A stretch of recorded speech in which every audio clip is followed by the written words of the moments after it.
මෙම ගමනේදී අප ගුරුගේ මඟ පෙන්වීම සහ උපදෙස් මත පදනම්ව ගමන් කිරීම අතිශයින් වැදගත් වේ. එවිට පමණක් අපාට ඒ සියල්ල නැවත නොඉපදීම පිණිස කිරීමට හැකිවන්නේය. උදාහරණයකට කඹයක් මත ඇවිදින අයෙකු සලකා බැලුවොත් ඔවුන් එක් පැත්තකට හෝ අනෙක් පැත්තකට ඕනෑවට වඩා නැඹුරු නොවිය යුතුය.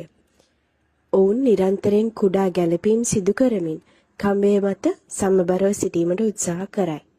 ඒ හා සමානව අධ්‍යාත්මික ගමනේදී චිත්තවේගීය වෙන්වීම හෝ චිත්තවේගීය බැඳීම යන අන්ත දෙකෙන් එකකටවත් අප වැඩියෙන් නැඹුරු නොවිය යුතුය. අප අභ්‍යන්තර සමතුලිතතාවයකට පැමිණෙන තෙක් සහ හැඟීම් වලින් පාලනය නොවි සියල්ල අත්විදිය හැකි වන තෙක් අප අපගේ ප්‍රවේශය අත්හදා බලා සකස් කළ යුතුය. මෙය නිරන්තරයෙන් සිදුවන ස්වයං නිවැරදි කිරීමේ ක්‍රියාවලියකි. ගුරු මෙම සියුම් හා අභියෝගාත්මක ගමනට මඟ පෙන්වීම සහ සහාය ලබා දෙමින් කඹයක් මත ඇවිදින අපහට ආරක්ෂිත දැල සහ සමබරව ගමන් කිරීමට උපකාර වන දණ්ඩක් ලෙස ක්‍රියා කරයි.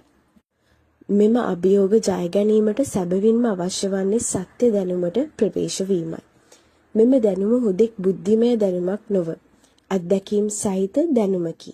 එය අප සහ උත්තරීතරත්වයේ සමග ඇති සම්බන්ධතාවය පිළිබඳ ලබාගත හැකි ගැඹුරු අවබෝධයකි.